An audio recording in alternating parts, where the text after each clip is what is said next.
For Group 9, this is Logan Hardy, Andre Nato, Zach Jolie, and Jackson Seacrest.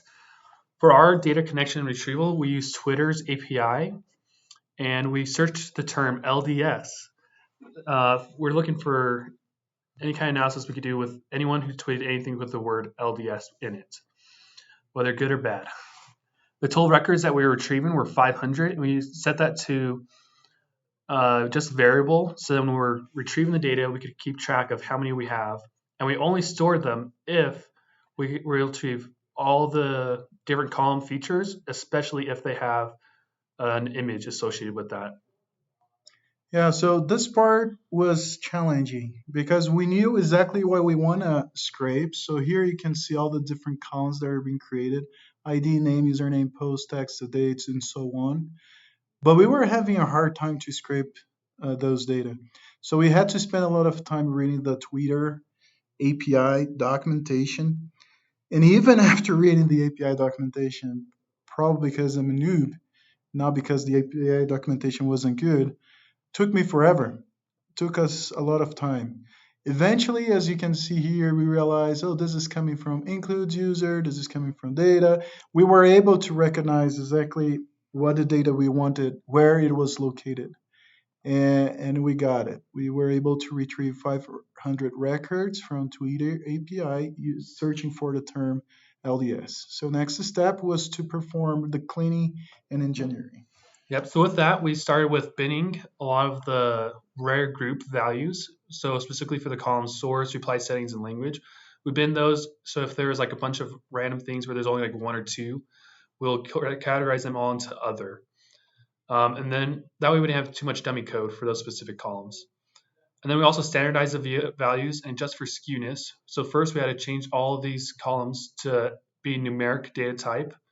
And then we did it just for the numerics, where we did min-max scalar, as well as adjust for skewness for them as well. We handled missing value by seeing how much was actually missing. And since we were able to scrape this according to our own desires, we had no missing values in there. But just in case, we'll drop any that do have missing data in there. And then we also converted all of the numeric features into dummy codes. Yeah, for dummy codes, we use especially the source and the language. For data engineering, we decided to use a sentiment to see if it was positive, negative, neutral, and you can see the code in here. Yeah, and then after that, we did some image processing. So here we had this was a bit tricky because we had to make sure that it would work on our device as well as any other device. So we had to make sure that we created a content images directory or folder, both on our device or another device, or if it's already there, we just skip over this process. From there, we split the URL and saved the image into that image folder or images folder. And then from there, we're able to find out where exactly that image was stored. And then for that specific tweet with that image, we're able to create image to string analysis, where we just look for any kind of words or text that are found within an image and store it within our data frame. If nothing was there, then we skipped over it and nothing was stored. As you are seeing in our code, we have everything in functions. And this is much easier for the future step of having the pipeline. But then we decided to, okay, analyzing the text, we removed some words. Initially, we removed the from and subject and CO. Later on, when we analyzed our groups, we had to add these two other words. They were overweighted, and we decided to remove them. You will see pretty soon some diagrams. Then, of course, we removed the emails, nil lines, single quotes. We did some cleaning into those words. Yep. And then from there, we also did the additional process words. We grouped all the text into bigrams and trigrams, and we performed lemmatization, where we just move all the words into their root dictionary form in order to get rid of all the repeats. And then from that, we created the dictionary, and we did a bunch of like group processing, where we find how many topics there were for our text. As you see, we have this commented out code. This is what we use to find the optimal number of topics, which we have determined to be 8. We left this in here in case you want to uncomment it and run it for yourself, just to verify that this is what we have. And then with that topics of 8, we continue that into our LDA model. And from there, we're able to do additional processing where we have our topic column group number. So we have the topic groups for 1 through 8, and then we just dummy coded that right now for generic 0. And then we'll actually do the actual topic scoring and fill that in right here for each of the different topics. Yeah, so now we can see a word count to have a better idea of the topic keywords, and this is done from here. I think it will be better just to show a demonstration. So task 3 and 4 will be explained in sequence, but after running the code, where is it? Oh, there you go. Here it is. Thank you. That's what I was looking for. Okay, here you can see the different 8 topics and the words associated with each topic. Here we can see the word count, the frequency of those words, and here you can see our current data frame before steps 3 and 4. So we have images, counts, we have dummy coded here, language, we have sentiments being added to our data frame, we have the image text being extracted, and we have the topic and score of each topic.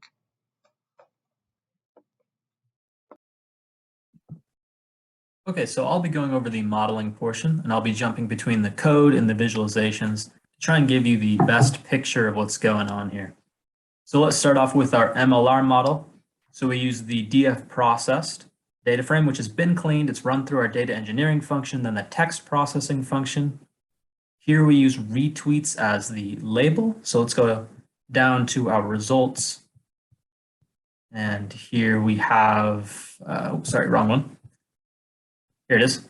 Okay, so our R squared, our effect size in this one is 0.885, which is really, really good. In other words, it means that our model, which includes those variables that we said earlier, can explain around 65% of the variance in retweets.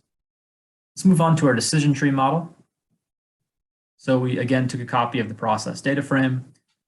I went ahead and changed the values from true and false to yes and no's just to make it easier. The feature we chose is verified, which is whether a person is verified or not on Twitter, which is the blue check mark. And our dummy code here, we set our feature and label, we split the data, and then we have the code to train the model. Threw in the visualization. And the last thing we also included was a conceptual confusion matrix just to check how accurate the prediction was. Go down to here. You'll see that we had our actual here and our predicted. And it looks like for all of these from this poll of data, all no's were predicted correctly, as well as all the yeses were predicted correctly.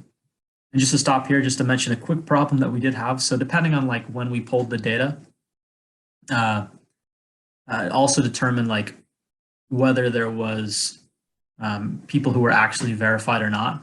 Some of the data polls included data that actually had no users that were verified, and that made it a little tricky because it couldn't give us accurate information with these visualizations because there was only one variable. It was just no or yes.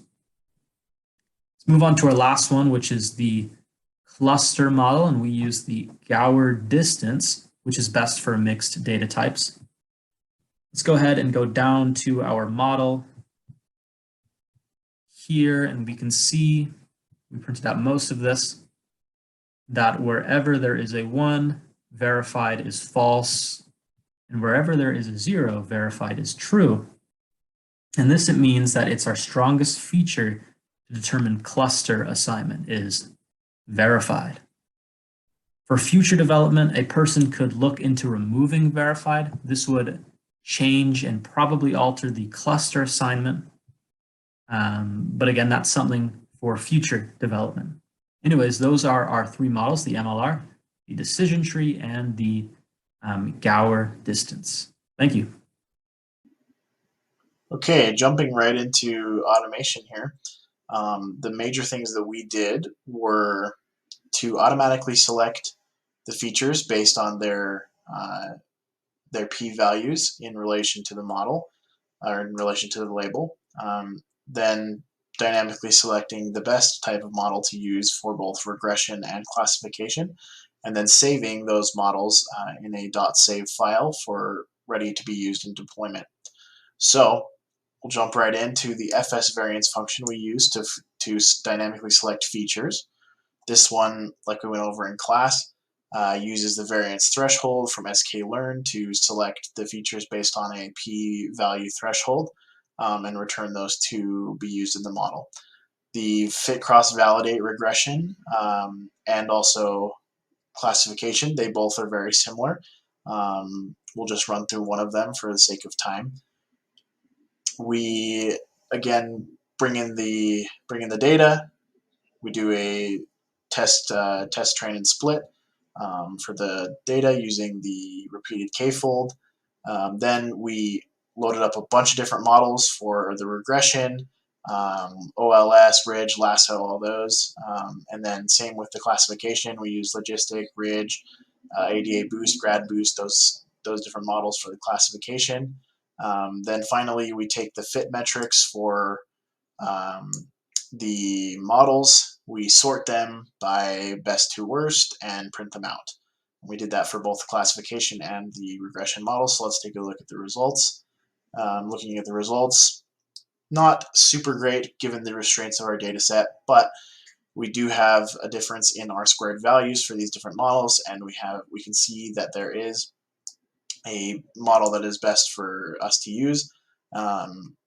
With the classification model, again, given the restraints of our data set and our label, there isn't any difference, but we would be able to, with a larger data set and some more time, we'd be able to work this out to actually display some difference between these models. But our code works, it's just the restraints of the data set. And then you can see that both of these models were saved to .save files, and all of our code is ready to be run in these 3 cells: the data collection and cleaning, the modeling, and the automation.